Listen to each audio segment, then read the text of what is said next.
Esto es Arquitectura Acompasada, un podcast del Colegio Oficial de Arquitectos de Madrid, un paseo sonoro para conocer Madrid a través de sus edificios y entornos arquitectónicos. Buenos días, buenas tardes o buenas noches, no importa qué hora sea para ti, estás a punto de descubrir algunos de los secretos mejor guardados de los edificios y entornos arquitectónicos de Madrid. Bienvenidas, bienvenidos todos al episodio 136 de Arquitectura Acompasada. Estamos saliendo al aire un jueves 21 de mayo. ¿Y cómo va este mes de las flores, querida María Paredes? ¡Oh, qué recuerdos, José Alfonso Crespo, querido mío! Eso lo decíamos en mi cole cuando éramos pequeñitos, el mes de las flores. ¿Tú también? Bueno, es el mes de las flores, el mes de las comuniones, sí, el también. mes de las bodas. El mes de las mamis. El mes de las mamis, por supuesto. ¡Qué bien! Pues mira, yo mucho mejor, José, ahora que ya hace mejor tiempo y que parece que se disipan algunos nubarrones que había por ahí, pues muchísimo mejor. ¿Y tú cómo llevas el mes? Porque si es el de las flores, claramente es tu mes, con lo que te gustan. Pues la verdad es que este mes, como hemos dicho en alguna que otra ocasión, pues está florido y hermoso. Sí, ¿verdad? Está muy completito. Y sí, ahora ya verdad. finales. Y está volando, ¿eh? Sí, ya estamos está volando. a 21. Está volando. Pero Madre bueno, mía. eso es buena señal que viene el verano, que a mí me encanta también, con permiso de Alicia abajo. Bueno, se está haciendo de rogar, ¿eh? Porque ayer ya parecía que empezaba a hacer calor y de otra vez pronto para atrás esta un mañana, tormentazo sí. de una hora. Digo, Sí, ¿de dónde ha salido sí. esto? Así es, José, pero yo quiero que llegue ya el buen tiempo y estable porque es que da una alegría todo. Mira, por ejemplo, la semana pasada fui a conocer un lugar de Madrid espectacular, pero es que encima con la tarde que nos hizo ese día así, se veía todavía muchísimo más hermoso. Y te lo desvelo ya, no me mires con esa cara. Fui a los jardines del Campo del Moro. Bueno. Y nunca había ido antes, te diré, ¿Yo? me van a quitar el carnet de madrileña, tú Pero sí. no lo puedo creer. ¿Cómo que no Te has ido a juro los que no. jardines del Campo del Moro? Te lo juro, tú sí, Bueno, deduzco hombre, por lo que me dices.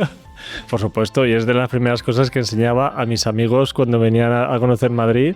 Hacíamos el recorrido por el Madrid de los Austrias y bajamos por la Claro, glorieta, por la eso cuesta de es. San Vicente Eso es. para entrar en el Campo del Moro, hombre, Eso es. el patio de recreo de los Reyes. Pues sí, señor, mira cómo lo sabe. Pues yo tenía la cuenta pendiente y bien pendiente porque vamos 41 años y no lo había pisado. Eso es muy de madrileño Uf, también, ¿eh? Sí, eso es muy de madrileño, de tener los sitios tan a la mano que no vamos al final. Hombre, todo el mundo sabe que mi yaya vivía, bueno, todo el mundo sabe. En este podcast seguro, porque lo has contado unas En cuantas este veces. podcast lo he contado unas cuantas veces y una mucho más que mi yaya vivía en Felipe V. Sí, o sea, la correcto, calle que es uno claro. de los laterales del Teatro Claro. Real, con lo cual, pues esa zona es parte de mi vida. Claro, así es. Y parte de nuestros seguidores ya, porque la compartimos todo. Todo. Esto es así. Este podcast es la vida misma. Y yo comparto también que tengo una medio justificación y es, claro, yo pasaba siempre corriendo. Además, cuando vivía en Malasaña, subía toda la cuesta de San Vicente corriendo y yo lo veía, pero decía, es que está cerrado, no puedo pasar. Y sin embargo, sí que veía gente caminando por dentro del otro lado de la verja. Entonces no entendía nada, pero... Bueno, tiene también mucho delito que hemos estado grabando un podcast En al The lado, Social Hub, en The Social Hub. efectivamente, ya lo pensé también. Pero es que te cuento que es que, claro, en aquel momento cuando yo vivía en Malasaña y subía corriendo a la cuesta de San Vicente, ese acceso estaba cerrado, como vamos a contar en el A Vista Alzada. Entonces a mí se me había despistado que se podía entrar por la parte de abajo. Ahora ya se puede por todos los accesos y como te cuento, fui además en la mejor de las compañías, José, con nuestro superguía Alberto Rodríguez, que forma parte del séquito, como sabes, de guías de la Fundación Arquitectura COAM y de Cultura, y con alguien muy, muy querido en este podcast y al que en cambio habíamos dejado respirar, yo creo que 2 meses por lo menos, ¿no? Qué raro en nosotros. Hombre, pues si me lo vendes así, yo creo que estamos hablando de nuestro querido Miguel Lasso de la Vega, ¿no? Efectivamente. Pues sí, es verdad que desde el aniversario del mes de marzo no hemos vuelto a grabar con él. ¿Será posible esto? Será posible, así es. Así que, aunque el guía de la visita era Alberto, como Miguel estaba dando el paseo con nosotros, pues también le enganché para que nos contara en qué consisten estas visitas tan chulas que organiza la Fundación junto con Cultura. Y quédate con nosotros, José, porque aunque ya conozcas el parque, vas a saber en este report un montón de detalles más para poder mirarlo con otros ojos cuando vuelvas de visita. Pues mira, no tengo duda de ello y es más, voy a prestar toda la atención a ver si habéis recogido uno de los últimos secretos del parque, del Campo del Moro, que ha sido noticia en los últimos tiempos, sobre todo en redes sociales, porque han hecho una apertura nueva. A ver si la contáis. Venga, pues nada, vamos a darle al play y luego hablamos de eso. Dentro Report. pues estoy muy contenta hoy porque por fin he podido saldar una deuda larga que tenía y era visitar los jardines del Campo del Moro. ¿Cómo puede ser, siendo madrileña, que yo no los hubiera visto jamás con lo preciosísimos que son? Y ha sido gracias a las visitas guiadas que organiza la Fundación Arquitectura, Coam y Cultura, y por ese motivo tengo aquí a mi vera, después de toda la visita que nos hemos pegado, a don Miguel Lasso de la Vega nuevamente. Muchas gracias por acompañarnos, muchas gracias por haber estado en la visita y por organizar este ciclo. Gracias a ti, María, la verdad un placer.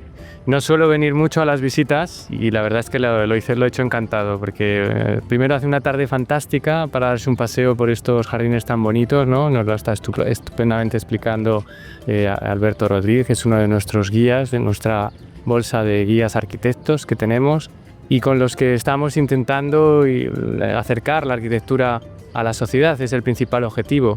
Al principio, durante mucho tiempo, hemos estado centrados en lo que es la Semana de la Arquitectura, con muchísima demanda de plazas que no podíamos ofrecer y bueno, pues dijimos, vamos a intentar, aunque sea un poquito, extenderlo a lo largo del año, ¿no? Y en ese sentido, pues hemos hecho también este ciclo exclusivamente sobre jardines y bueno, esperamos poderlo repetir continuamente o por lo menos cada año, ¿no? Este ha sido un ciclo de primavera en este caso. Miguel ha hecho un poquito de spoiler y ya ha avanzado con quién estamos también. Tengo a mi derecha, Miguel estaba a la izquierda, tengo a mi derecha a nuestro superguía nuevamente, que estoy muy feliz de estar con él porque es la cuarta ocasión, Alberto Rodríguez, que grabamos un podcast juntos. Muchísimas gracias. Nada, muchas gracias a ti por venir como siempre y yo encantado de que venga. Oye, vamos a empezar por el principio, como siempre. ¿Cuál es el origen del parque? ¿Era parte del Alcázar? ¿Has contado? Bueno, al principio se trataba de lo que es parte de la Vega de Madrid, donde pues, los madrileños de la época previa al 1600 tenían su huerta. Y fue Felipe II quien decidió comprar toda esta parte de los terrenos para anexarlo a lo que en aquel entonces era el Alcázar Real y ahora Palacio Real.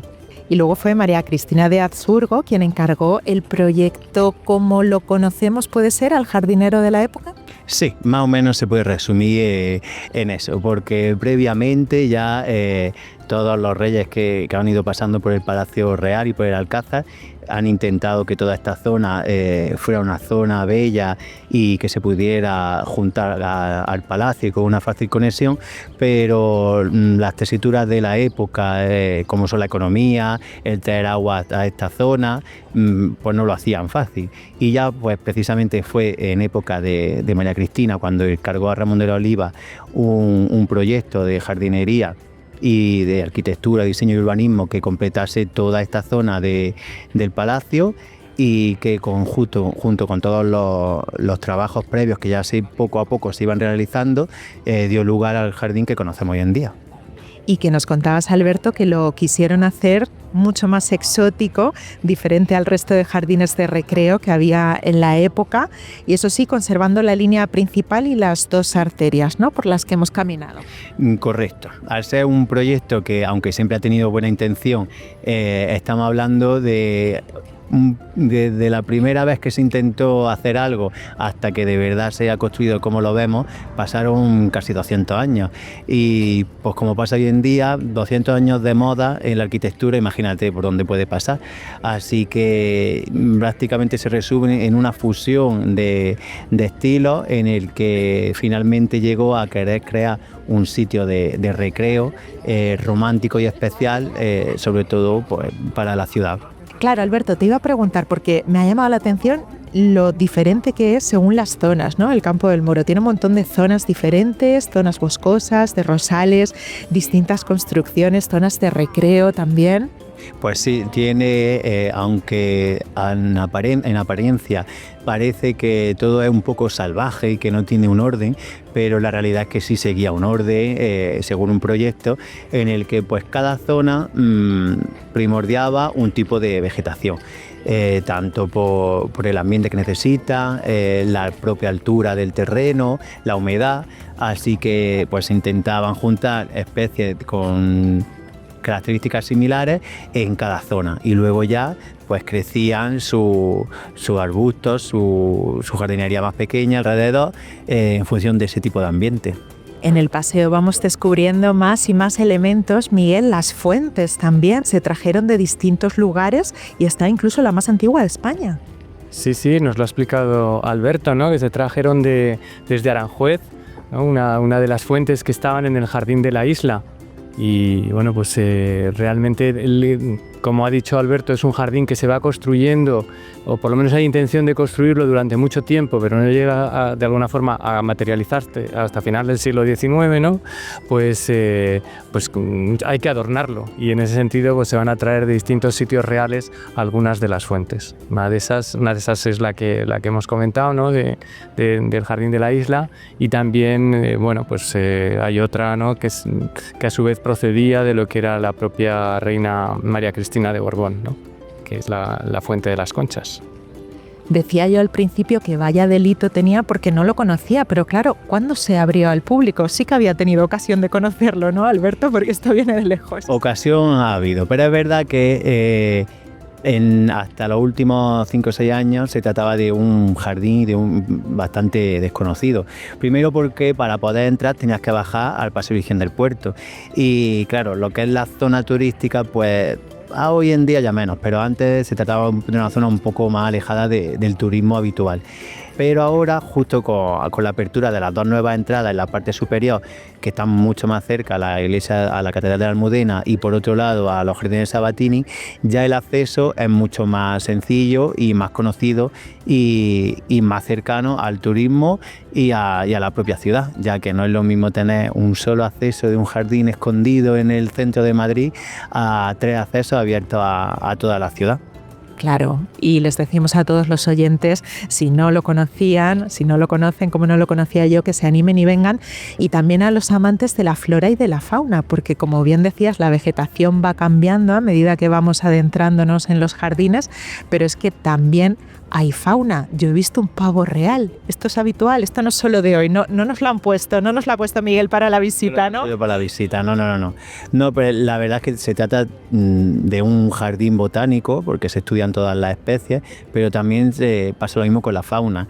Y bueno, es bastante habitual ver en este tipo de parques, como en el Retiro, ver pavos reales, pero no es la única especie que hay. Son muchísimas las aves que hay, como la ave más característica, el búho real, está también ahí. Hay muchos tipos de roedores. Y hemos visitado también desde fuera las colecciones reales, que tuvimos el inmenso privilegio de estar en este podcast con Emilio Tuñón. Y claro, ahora está abierto el paseo también desde el Campo de Moro. Se pueden ver las colecciones, ¿no, Miguel? De tal manera que alguien se puede organizar la visita conjunta, y eso es, un paseo ideal. Sí, sin duda, ¿no?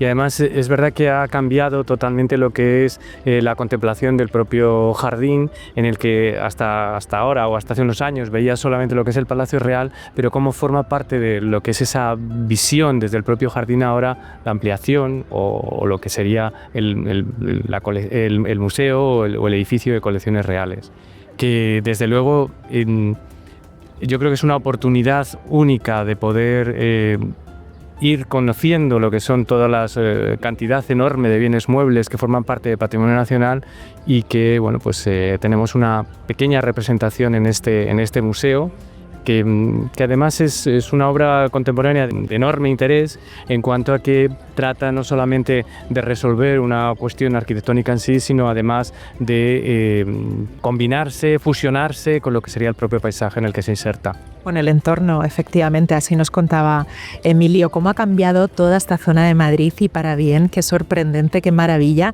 Estamos desvelando muchísimos secretos de los jardines del Campo del Moro, pero claro, los oyentes estarán diciendo, ¿y el nombre? ¿De dónde viene? Alberto se lo sabe. Pues sí, en realidad ponerle ese nombre forma parte del proyecto original, y es que dentro de la idea del romanticismo también existe el cómo se llaman los sitios. Y se buscaron hechos históricos que pasaban en la zona para ponerle ese sitio. Y de ahí se fueron a la historia de Yusuf I, cuando intentó conquistar en el año 1100 reconquistar la ciudad de Madrid. Pues aquí en esta zona fue donde acampó con su ejército. No consiguieron recuperar Madrid, pero consiguieron que una de las zonas más bonitas de Madrid, del Palacio Real, conserven su nombre. Hay que visitar este lugar porque además ha pasado pasado por un montón de circunstancias, ha pasado 2 catástrofes y aquí lo seguimos teniendo. ¿Cuáles han sido? Fue frente de guerra, ¿no? También, Alberto. Pues sí sufrió todos esos intentos y el jardín, como lo conocemos hoy en día, sufrió 2 grandes catástrofes. La primera fue cuando el Alcázar Real se incendió, y es que para reconstruir lo que es el Palacio Real de hoy en día que se hizo, se talaron todos los árboles que existían en la zona para usarlos como material de construcción en el palacio. Y luego, pues con la guerra civil, toda esta zona fue un frente de batalla y también se destruyó gran parte. Pues estos son solo algunos apuntes de todos los misterios y secretos que se pueden encontrar simplemente dando un paseo por estos jardines abiertos al público. Así que lo que vamos a hacer es invitar a todos los oyentes a que vengan a conocerlo, a que estén pendientes también de las visitas que organiza la Fundación Arquitectura Coan, por si tienen la suerte de que Alberto u otro de nuestros guías los acompañe. Y a vosotros, pues qué os voy a decir, Miguel Lasso de la Vega, Alberto Rodríguez, que ha sido un placer pasear con vosotros esta tarde de primavera. Ha sido una tarde fantástica. Que lo podamos repetir, que nos dejen salir más, Miguel, que estamos con tanto trabajo. Sí, es verdad. Esto es un regalo. Esto es un regalo, ya lo creo. Muchísimas gracias también por el regalo de tu guía, Alberto. Muchas gracias a vosotros por acompañarme como siempre. Bueno, María, maravilloso. Casi podía oler el aroma primaveral de estos árboles, de unos jardines históricos tan preciosos, y he podido imaginaros por allí subiendo y bajando por sus senderos. Una preciosidad llena de curiosidades y sin duda toda una joya semioculta en pleno centro de nuestro querido Madrid. Así es, José, es que Madrid es infinito, ¿verdad? Mira que ya he descubierto parques con este podcast, pero los que nos quedan, porque hay muchísimos por todo Madrid, tenemos muchísima suerte en este sentido porque vivimos rodeados de pulmones. Pero tú cuéntame, ¿qué era lo que ibas a decir? A ver si lo hemos contado o no. Bueno, no lo habéis contado, así que, mira, no he hecho la visita, pero vale. Lo desvelamos aquí. No, echar de menos es una de las novedades y ha sido muy comentado en redes sociales, y es que Patrimonio Nacional ha abierto el túnel que conecta el Campo del Moro con la Casa de Campo. Vale. No está abierto del todo, han abierto solo la parte que pertenece a Patrimonio Nacional. La otra parte la tiene que adecuar el Ayuntamiento de Madrid, está ahí en trámite, supongo. Claro. Y estaba deseando ver si os escuchabais porque es que me ha llamado mucho la atención. Pero bueno. Qué bueno, ¿no? Pues eso no lo hemos contado, pero mira, ya lo cuentas tú ahora y así todos nuestros seguidores también cuando hagan la visita poniéndose en la arquitectura compasada, pues ya saben también que pueden acceder por ahí hasta la Casa de Campo, ¿no? Bueno, que es la continuación natural. Accediendo porque está cerrado y una verja en medio. Porque que no se accede hay que del todo, adecuar la segunda parte, pero puedes entrar porque ya lo han abierto. Como entraban los reyes, ¿no? Como salían los reyes, como mejor salían dicho. Los reyes, mejor dicho, joder, no doy una, Así que, sí, tú siempre la das. Así que nada, me encanta poder haber aportado a esta alzada, sin haber estado in situ. Muchas gracias por el detalle, muchas gracias.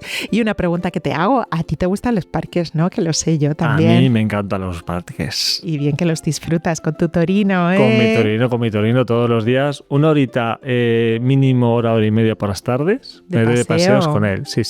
Qué maravilla, que estás siempre esperando a que llegues. Torino, que esto yo creo que no lo hemos contado en el podcast, o si no, hace mucho tiempo. Torino es un galgo precioso que tiene José, que es todo un amor y se pasa el día esperándolo, deseoso de que llegue José, que claro, trabaja mucho, pero ya cuando llega, pues os dais ese paseo juntos, ¿no? Ese paseo es lo que me da la vida ahora mismo, porque me ayuda a desconectar, a tener ese tiempo para mí, a hablar con mis amigos y demás, y a jugar mucho con Torino, y a jugar que con es un él, lago loquito. Y bueno, que le encantan esos paseos. Qué y maravilla. El campo, le encanta el campo. Así ganáis los dos, está claro.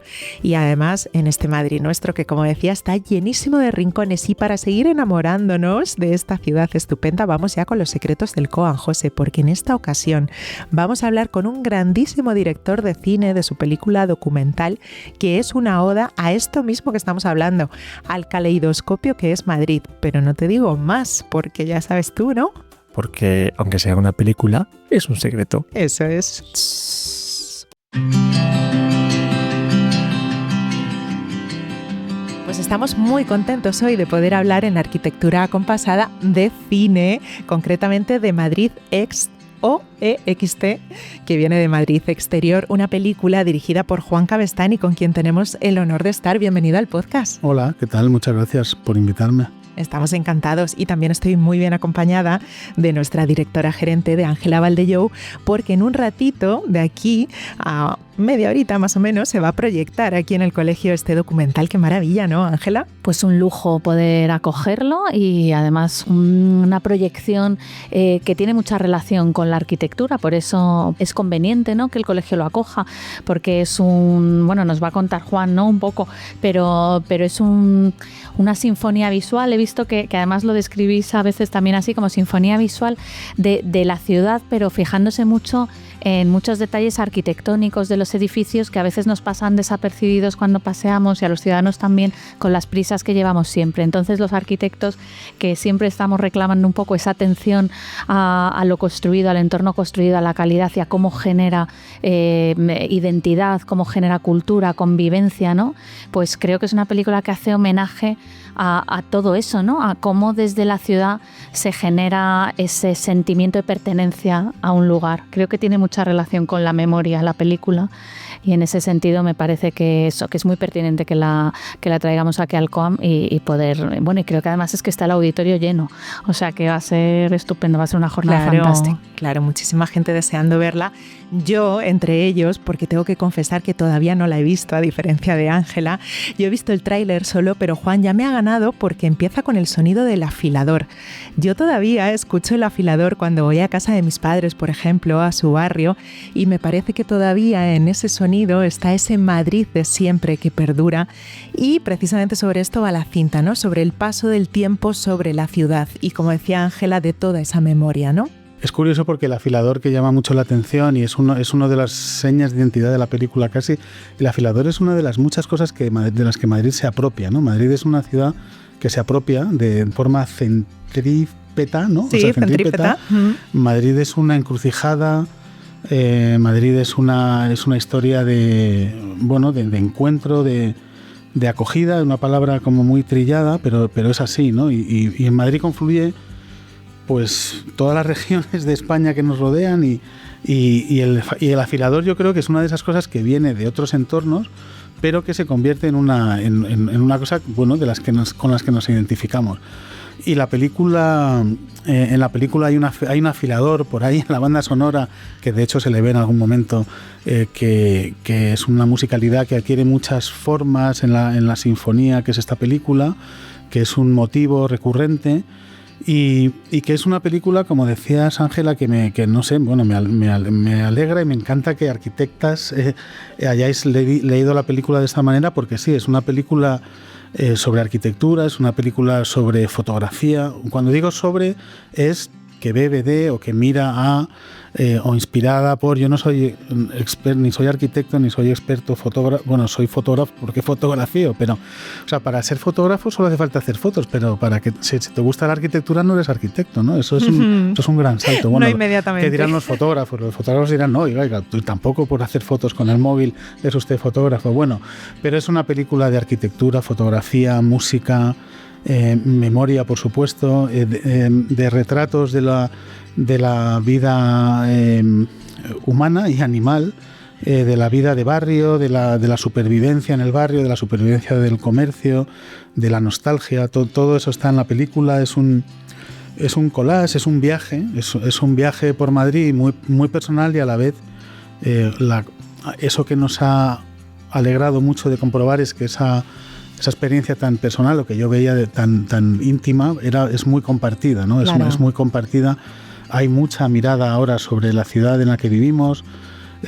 Creo que la gente está cada vez más informada, porque también es verdad que hay más canales de información y de difusión de lo que tenemos aquí, del valor de lo que hay en una ciudad como Madrid, que muchas veces o se ha dado por supuesto o se ha incluso mirado con cierto desdén, y ahora estamos volviendo a aprender a apreciar cosas que dábamos por supuesto, ¿no? Y la ciudad está llena de misterios y de posibilidades alucinantes. Y esta película es también un viaje alucinante por la ciudad. Sí, y de miradas, ¿no? Me parece un viaje de miradas y luego me coincido contigo en lo que has dicho al principio, de parte de la identidad de Madrid está hecha de retazos de otros lugares, porque siempre se ha dicho que era una ciudad de acogida, ¿no? Donde todos se han sentido acogidos, pero fíjate, de hecho ahora yo creo que la publicidad incluso institucional del Ayuntamiento de Madrid coge la frase, bueno, de Joaquín Sabina, allá donde se cruzan los caminos. Colegiado de honor también del COAM. Sí. Es que soy fan de Sabina, de Yo donde también, se cruzan muchísimo. los caminos. Y es verdad, es que es una ciudad que luego tiene una escala que tú la reflejas muy bien, yo creo. No sé si llamarlo película, porque tampoco me parece una película, ¿no? Me parece eso, tampoco es un documental. Yo creo que... Yo uso la palabra cinta siempre, que Bueno, es genérica, ¿no? Para Cinta. ambas. Qué bonito, eso es muy vintage, ¿no? Cuando Sí, venían muy las vintage, películas en cinta, efectivamente, eso que se es. tiraba del celuloide así. No sé, es como una recopilación de imágenes, de retratos, también tú lo has dicho. Yo en algún momento me acordaba, digo, es como los cuadros de Hopper Sí. en Cañí, ¿no? Sí, o sea, es decir, qué bonita definición. Sí, porque Ujú. hay muchas secuencias y muchas miradas a personajes y su soledad casi en la ciudad, ¿no? Porque no sé si es voluntario o no, pero... En la película es gracioso porque cuando yo la contaba sobre la película, la he contado a la gente, bueno, a la gente de la que me he ido rodeando para que me ayuden con la propia película. El primero de ellos es Guille Galván, el músico que hace una banda sonora espectacular. No es una banda sonora, es un acompañamiento, es una obra claro, conjunta, casi, ¿no? es una obra conjunta a la película. Pero bueno, Guille primero, Javi Bermejo, que es un director de fotografía, yo les contaba a ellos primero y luego a la gente que aparece, a la gente que colabora o que habla y tal, y me decían siempre, ¿pero es una película o un documental? Esa pregunta siempre me hace mucha gracia, ¿no? Como si los documentales no fueran películas o... Sí. O qué entendemos por película, porque es verdad que... Y esto luego lo llevo incluso a una conversación con niños que abre casi la película, que les pregunto, ¿no? ¿Cuál pensáis que es la diferencia entre un documental y una película? Porque hemos aprendido esto, en la película hay una respuesta muy ingenua y muy graciosa, ¿no? Una niña dice que un documental es como un documental de animales, ¿no? Que hay un animal y tú le grabas y ahí está. Pero la película se la ha inventado el director. Eso es verdad. Y al decir eso tan ingenuo, aparentemente está señalando una equivocación que hay con el término película, y es que película se asocia con la ficción, o sea, parece como que película es ficción o con historia, o con construcción, ¿no? O con un tipo de narración determinada, pero bueno, que los documentales son películas documentales, y los documentales tienen una narración y tienen una historia, beben de la realidad más o menos. Hay documentales muy abstractos en fin, es verdad que el cine es un mundo de grises, pero yo creo que todos son películas, ¿no? A no ser que cuando no es películas dices, es que no te ha salido ni una película, ¿no? ¿Qué es esto, no? Pero yo sé por qué lo dices, porque esto es por abundar un poco en el tema de la película, el documental, pero lo dices porque es verdad, es que es una película que nace y ahí aprovecho para contarte cómo nació esto, si quieres, que esto nace de paseos de fotografía de la arquitectura de Madrid, pero concretamente del comercio. O sea, esto nace de paseos por Madrid con una cámara de fotos, incluso primero, antes que la de vídeo, fotografiando antiguo comercio de Madrid, comercios en extinción, espacios cerrados, espacios vaciados o en transformación, y eso, y rótulos, ¿no? Y rótulos que tienen una presencia muy grande en la película, la rotulación comercial de la segunda mitad del siglo XX, sobre todo, porque la anterior está como catalogada o se ve de otra forma, ¿no? Tiene como adquiere otro aire ya en la historia así reciente, pero la rotulación de los años 60, 70, 80 tiene una cualidad muy específica, ¿no? Muy pop, muy de plástico, muy de barrio, muy de la transición, ¿no? Entonces estos paseos fotografiando eso son bastante anticinematográficos, el material que sale de ahí, porque son fotos, son impresiones, son cosas que me llaman la atención, imágenes, ¿no? Un rótulo es lo menos cinematográfico que te puedes imaginar, es como, míralo, ahí tenemos uno, ¿dónde sacas ahí la película? Pues, pero se trataba de encontrar la película en esa acumulación, en esa colección, ¿no? De imágenes, ¿no? De imágenes y de historia gráfica, claro, casi, donde ¿no? entra muy pronto también, claro, la palabra es una película donde hay personas y personajes y madrileños y madrileñas que son que cuentan y que hablan que de cuentan ellos. su historia, ¿no? Que vinculada a la ciudad también. Eso lo comentamos un día por teléfono que charlamos. Que había uno incluso que vende zapatillas, ¿no? De estar en casa y que cuando se va de vacaciones está deseando volver para seguir vendiendo zapatillas. Porque es su modo de vida y también su felicidad, sí, ¿no? Sí. Al final, claro, los rótulos, las tiendas y los lugares los habitamos nosotros, los que nos cruzamos en estos caminos. Luego salen también portales, salen... La película está estructurada en torno a varias ideas y voy encontrando, según voy rodando a lo largo de 3 años que estuve rodando esto y montándolo, iba encontrando ideas de estructura y como de menos a más, ¿no? O sea, conjuntos de cosas unidas por la estética o por la geografía o por los temas, y de eso fue saliendo la estructura, ¿no? Esa fue una de las formas de aproximarme a la peli. Y uno de los capitulitos que hay o subcapítulos es portería, ¿no? Las porterías de la ciudad. Que no son literarias. Que son muy literarias y las porterías, se habla mucho, la puerta es un símbolo, la puerta es un símbolo evidente, ¿no?